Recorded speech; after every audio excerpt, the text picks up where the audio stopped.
The story of the Otter and the Owl. It was an inky blue, starry, cold autumn night, and the air felt fresh and clean. Leaves of swaying, creaking trees brushed gently against each other, just above the wrought iron bridge, and just below, in the silence of the dark shadows, Mama Otter was just about to give birth to her pups. A fire had been made by Papa Otter.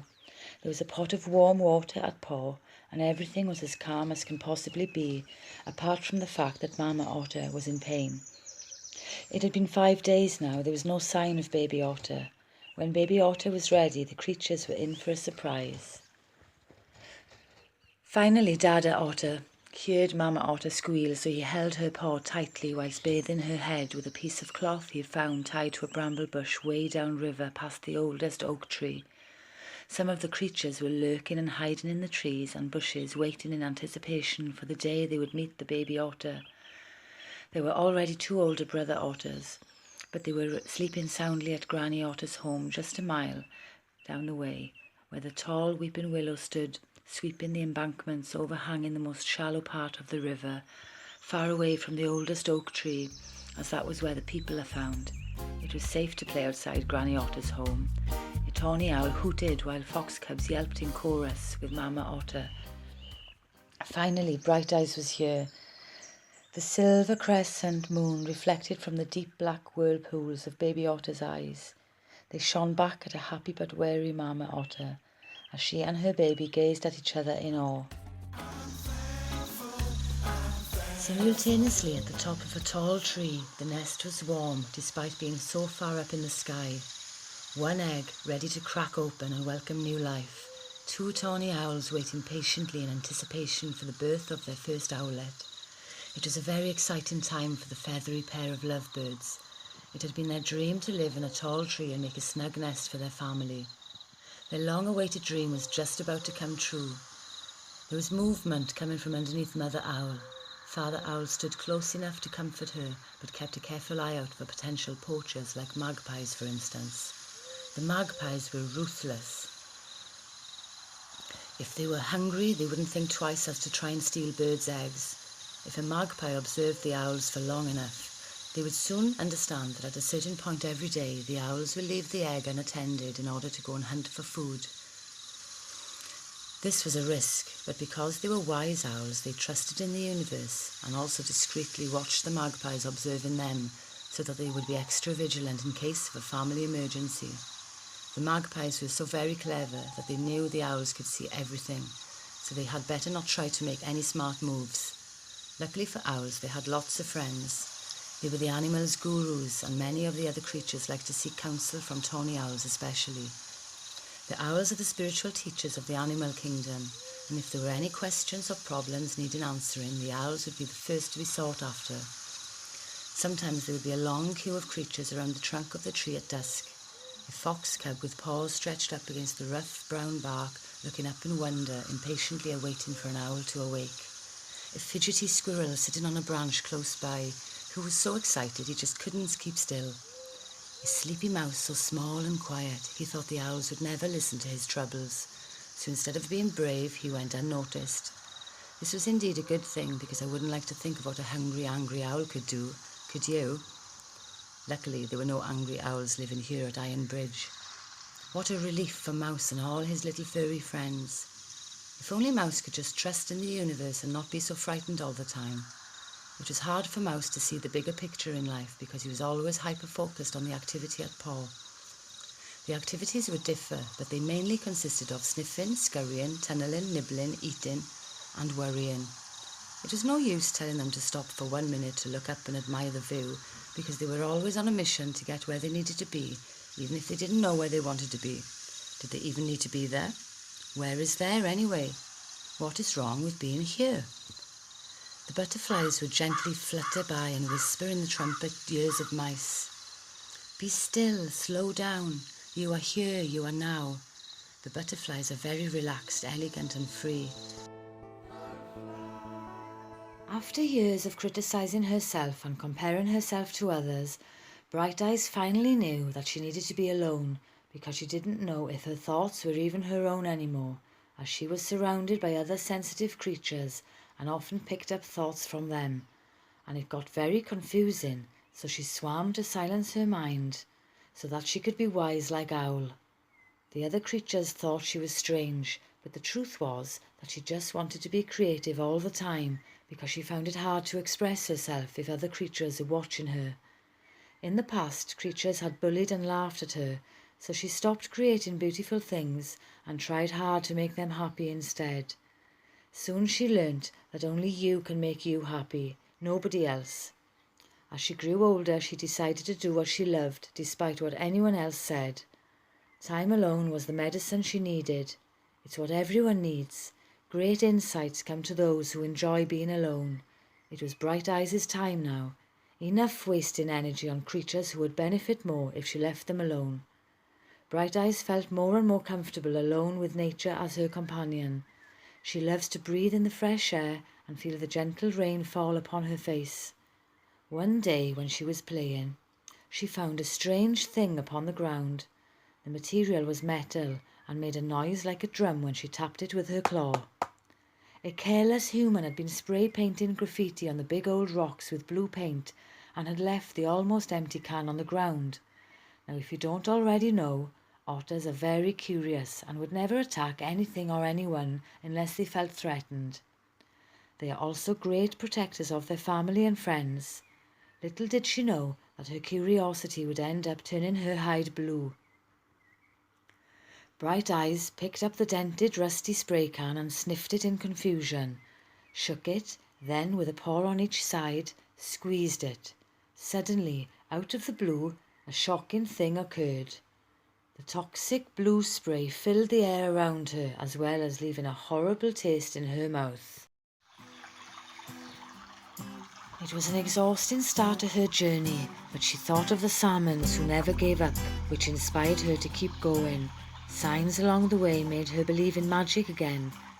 The ladybird who once landed on her nose was flying ahead, leading the way, and the waters looked less scary to swim in. The further she walked, the more peaceful she became. Bright Eyes didn't feel hungry at all, so didn't feel the need to catch any fish.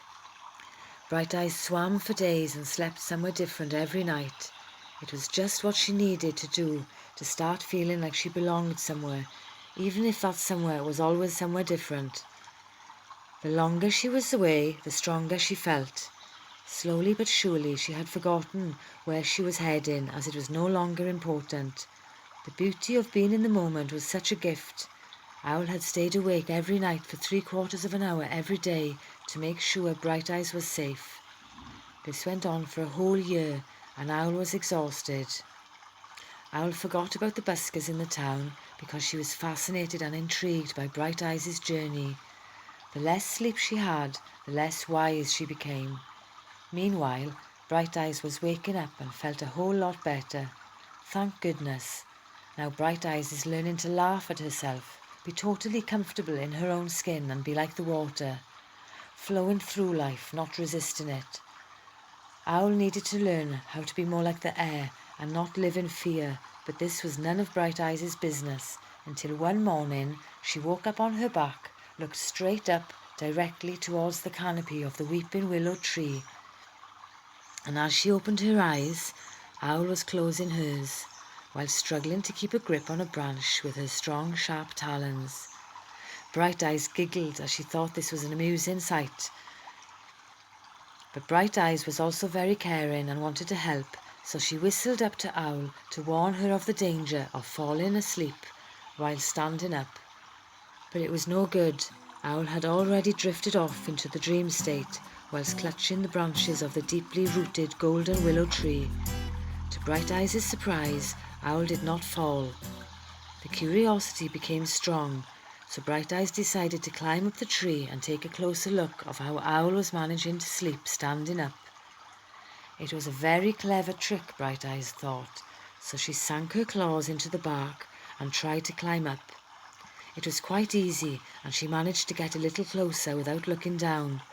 Halfway up the tree, Bright Eyes peeked down. Her heart did a tumble-toss inside her chest, then to her belly, and back up again as she grasped and clung on tighter, hugging the tree in gratitude for not letting her fall to the ground. With back legs running and paws scrambling, paws scraping the bark, making dust in the air, she slipped, but managed to keep hold of the tree. Following the spray can incident, she was a little wary and dubious. Regardless of this, Bright Eyes with her blue striped hide stretched out her neck and continued to look up. There she was, Owl. What a beautiful creature, so strong and clever to be able to sleep standing up. Owl's talons were so much bigger than Otter's claws. A feather floated down past Bright Eyes' face and landed upon her shoulder. What a magnificent creature. Seeing Owl had made Bright Eyes very happy, so she tried to get a little closer. With each arm reached up high, determination brought her a little closer to the sleeping owl. Wow! Bright Eyes wondered what Owl would look like awake and soaring through the skies. As Bright Eyes floated off into a daydream, she forgot that she was on top of a tree gazing at Owl. The views were so breathtaking from this new perspective. If only she had looked around, but she was scared. The fear stood in her way, but the fear was only a delusion in her mind. Remembering the accidents she'd had growing up and the knock-on effect it had when she was a young pup made Bright Eyes cling to the tree even more tightly. What if she let go? Like a leaf upon the autumn tree. It would hurt, yes. Cuts and bruises heal very quickly though. Trusting in herself was something that she needed to learn because she was alone in life, and we all need to trust in order to survive. For many years, Bright Eyes had trusted the wrong creatures and was afraid to trust the right ones. The alternative choice would be to live in fear and never connect with anyone, not even the trees. Connecting with nature and other creatures was something that otters did best. They are friendly and at first trust everyone until proven wrong. If an otter's trust is broken, they can be vicious and scary, so best to stay well away until they calm down. Bright Eyes was very vulnerable, especially when she was on her own, when her mind would wander off in all directions, remembering the times she was hurt by other creatures. It took some time to learn to love herself again, because she would think that it was all her own fault, even if it wasn't. At times like this, she needed to be creative, either by drawing shapes in the clay, swimming or playing to occupy her mind in positive ways. This was something she had to keep reminding herself to do, and when she was scared, she prayed for another chance to get it right, to live in the moment and flow like water, flowing where her heart takes her, as her heart cannot and will not ever lie. Fear only lives in the mind, and if we listen to it, we will attract it all the more. Bright Eyes sniffed at Owl's talons, tickling Owl's leg with her long whiskers. This made Owl twitch, so she opened one eye. Suddenly, Owl's eyes nearly popped out of her head when she awoke and spotted the curious creature there right in front of her. The fright they both had made Owl leap up and stretch out her enormous wings and talons. Bright Eyes let go of the tree in astonishment and fell all the way to the ground with a great big thud. As Owl was so tired and confused, she swooped down in fear and gave Bright Eyes a scar that she would never forget. An owl talon scar right across her chest. Owl took to the sky and soared across the river towards the boathouse where she hid in another tree away from danger. Bright Eyes was groaning on the ground in pain. She looked down at her chest where blood ran down her stomach, soaked into the earth.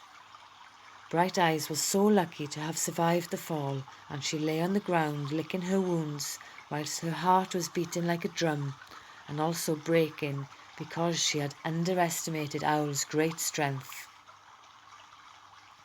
Bright Eyes knew immediately that she had done wrong and felt terrible. The last thing she wanted to do was frighten Owl away. Bright Eyes didn't move for the rest of the day and lay there under the weeping willow tree, wondering if Owl was all right. Even though the talon wound hurt a great deal, she felt a tremendous feeling of love inside her heart, a strange feeling which she had never experienced before, love and pain at the same time. Bright Eyes tried to keep her mind from worrying, but her heart hurt so much that it kept reminding her brain to try and make amends. Bright Eyes only wanted to be Owl's friend, and now she was alone again. Even her shadow disappeared, so she cried and cried and knew she had to change her life.